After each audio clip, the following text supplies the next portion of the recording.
Brother, we appreciate it so much. As you know, Yeah, you're my a pleasure. favorite of many of us.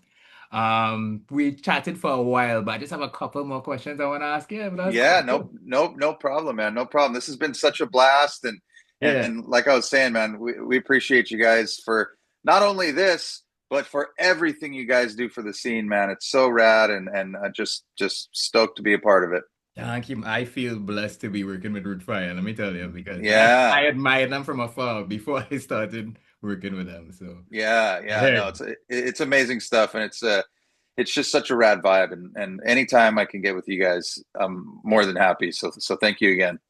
good news. We shall remember that. Yes, sir. Yeah, brother. So we're talking, of course, about Operation Irie.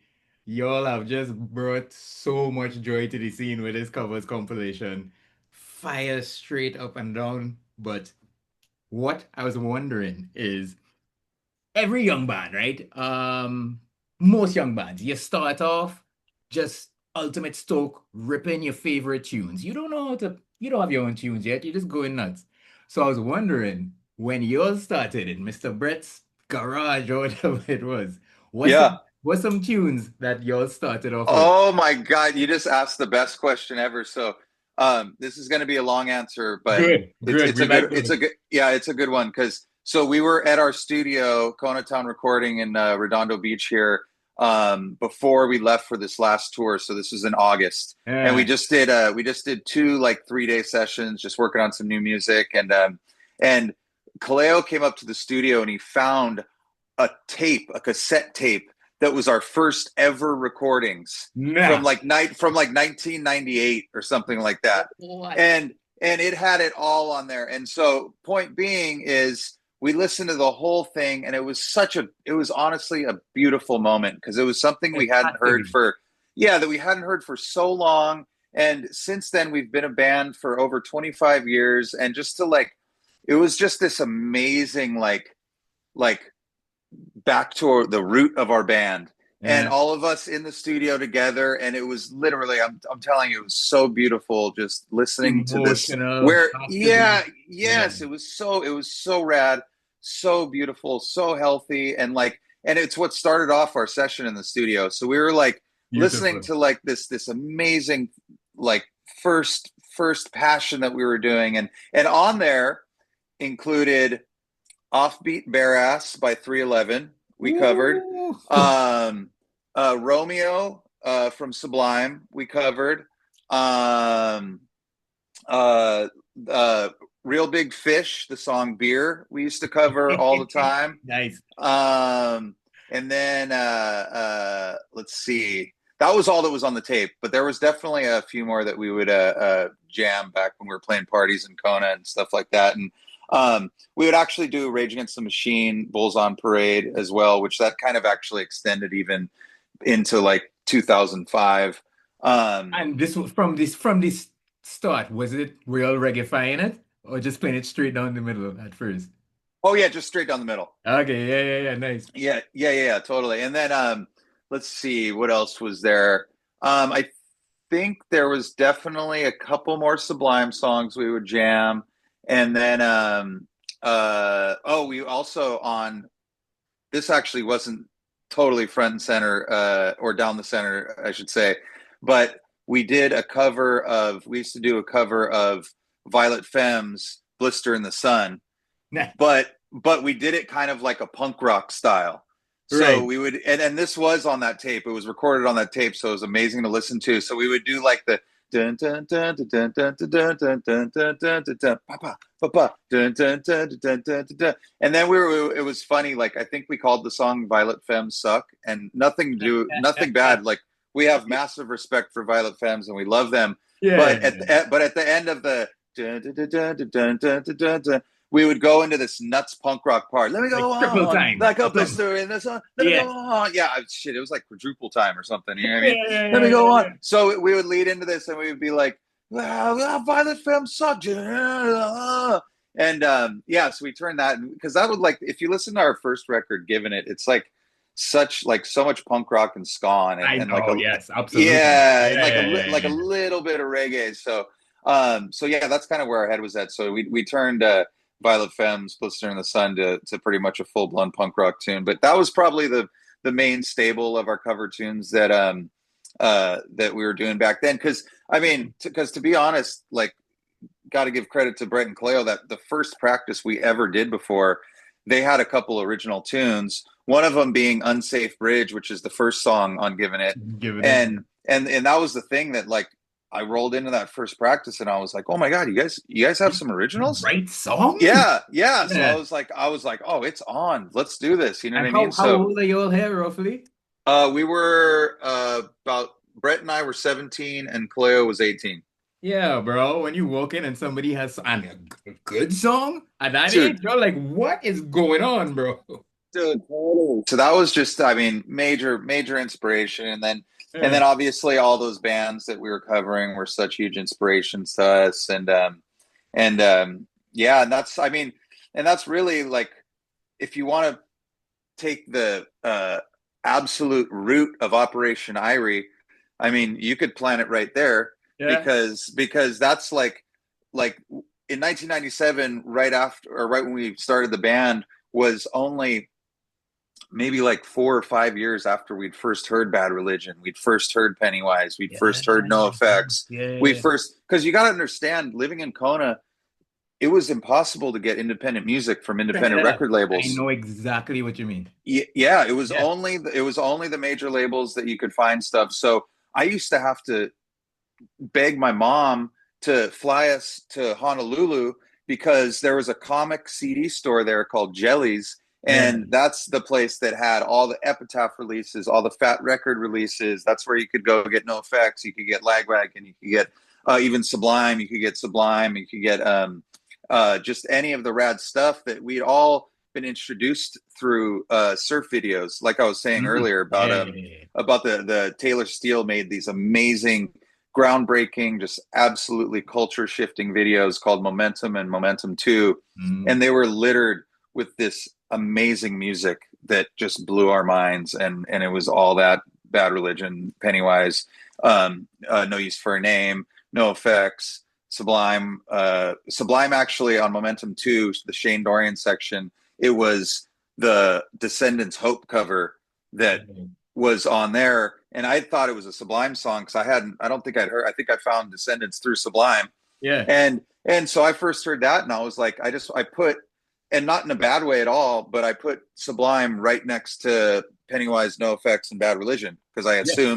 I assumed Yeah. hearing Another Hope, like skate punk yeah, and yeah, I melodic. assumed Yeah. hearing that, I assumed every song was going to sound like Hope, Hmm. and then flash forward maybe, I don't know, within the next year or so, a friend from the mainland came to Hawaii with 40 Ounce to Freedom. Right. And I remember hearing Don't Push, and I was like, stolen from the face like Bob Marley. And then I was like, and then I was like, the music, it's a lot slow, but it was weird. I had been super hip playing tons. I mean, growing up in Hawaii, UB40 is like the fucking Rolling Stones growing up in Hawaii.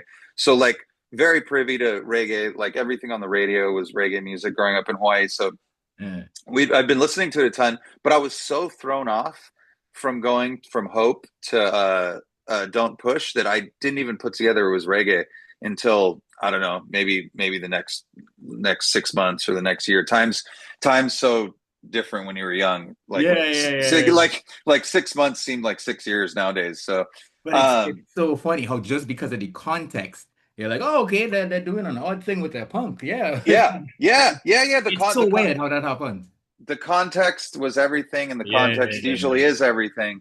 And yeah, so I was just blown away. But anyway, point being is that's where we just fell absolutely in love with all those bands, and it was all about trying to find not only, and this is like what I like to, this is the goal I always strive for our own label, for Law Records, because at that moment when I found all those bands and realized they were on the same record label or between a couple record labels, I would go and at certain points not even look for certain bands. I would just look for those labels and Yeah, turn the CD over and be like, oh, this is on Epitaph, a 10-foot pole. I've never heard of these guys, but I'm going to buy it just because I trust the label.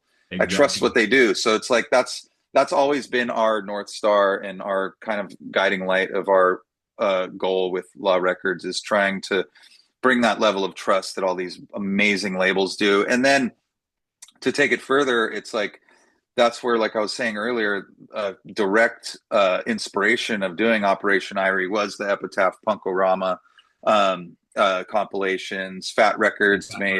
made the fat music for fat people, and they made a handful of others. And then even if you want to take it further, there was all the Warped Tour compilations that Kevin Lyman was putting out on Side One Dummy.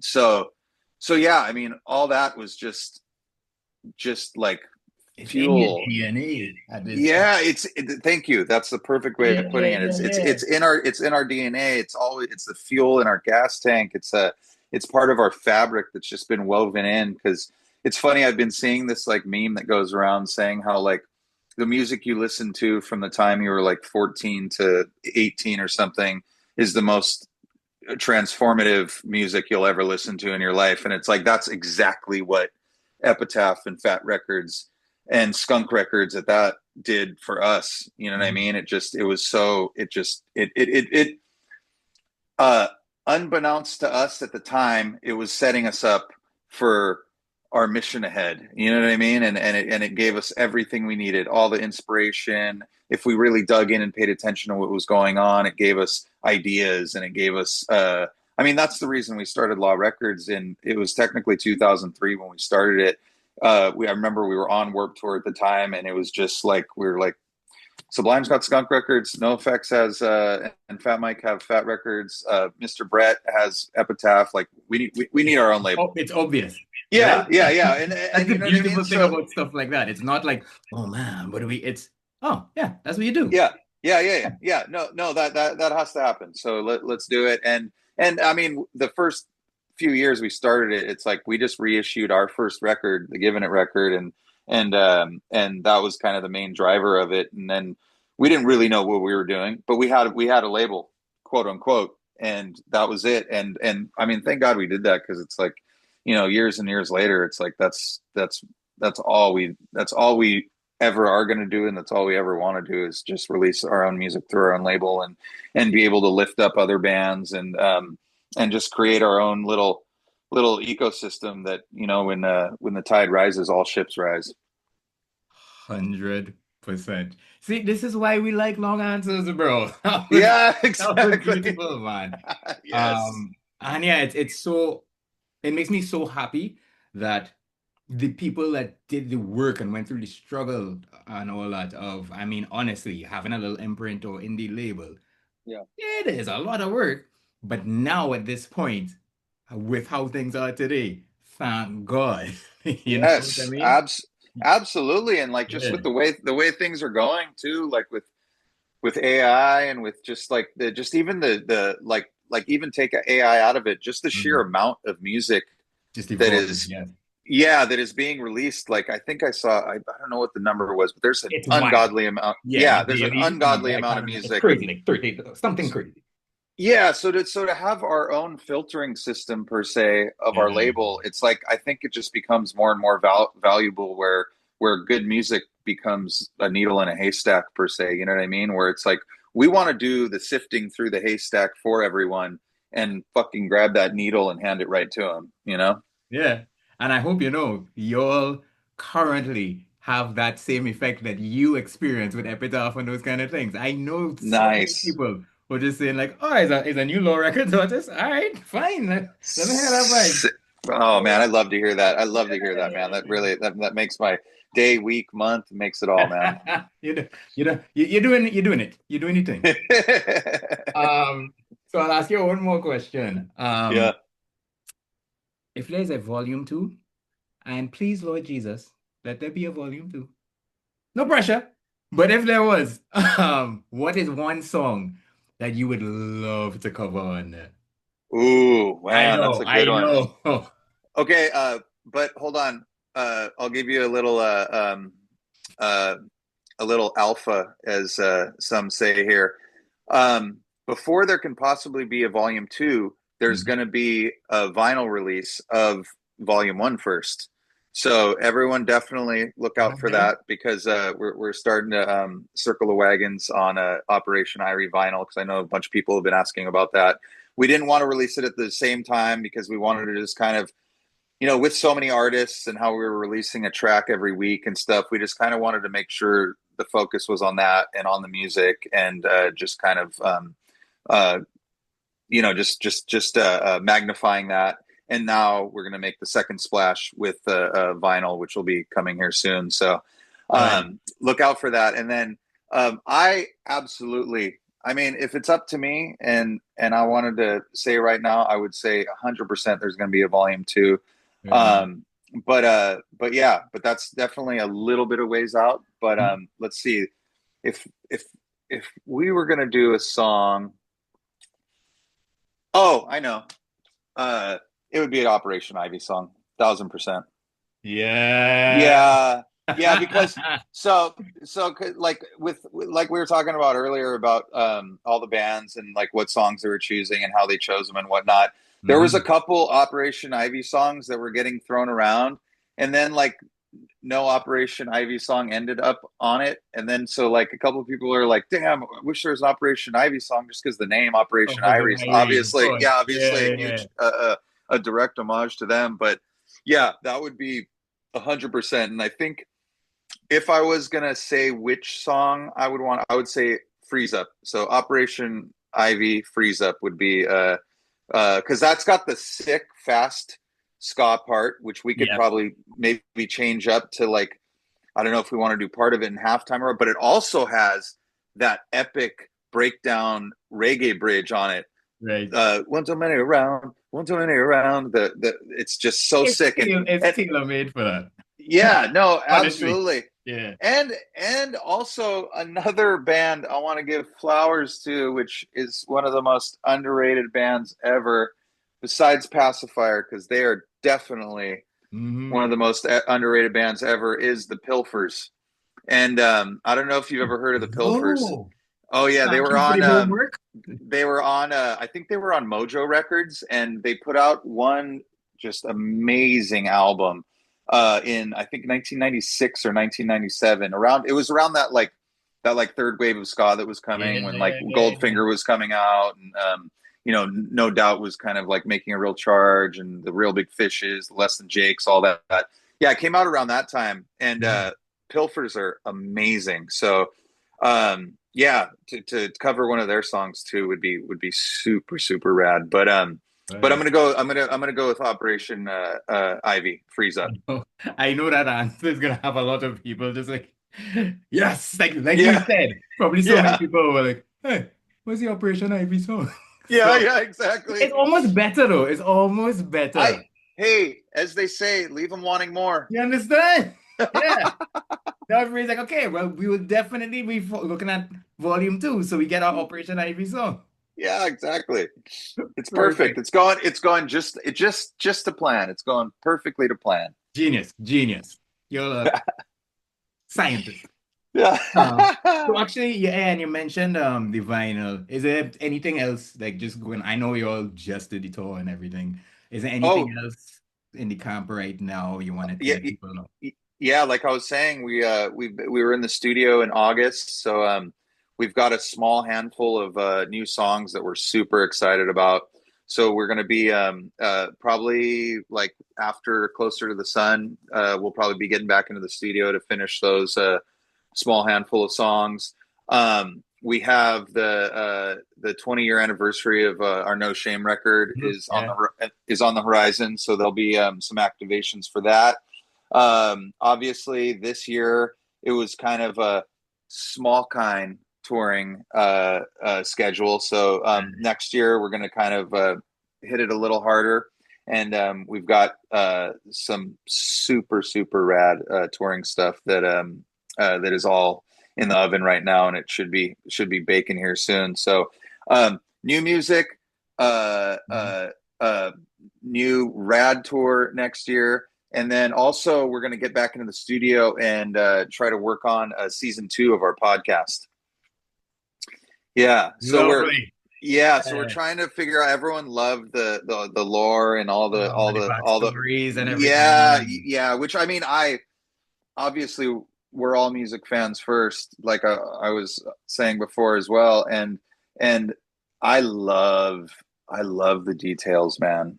I just The love the details is what makes details. it, Give me man. all the details. Yeah, yeah, yeah. I love Matt Same. Pinfield.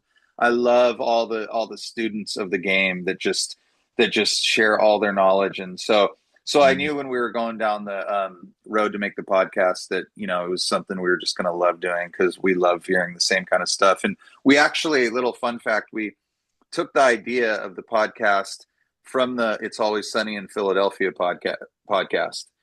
because yeah, because It's Always Sunny in Philadelphia started Yeah. a podcast where each episode of the podcast they would talk about the corresponding episode of the season, and they would go into full detail about what was happening during filming and all these fun stories. So we were like, huh, what if we do our own version, but instead of going through episodes, we go through albums and songs? And it's so that's kind of where the inspiration of that was born. And we're trying to decide what we have a few different ideas for season two, whether it be talking about tours or having guests on to talk about their albums, or maybe all the above. So yeah, so Yeah, this is the thing that's about details as well, because again, yeah, thoughts that it's yeah, already circulating.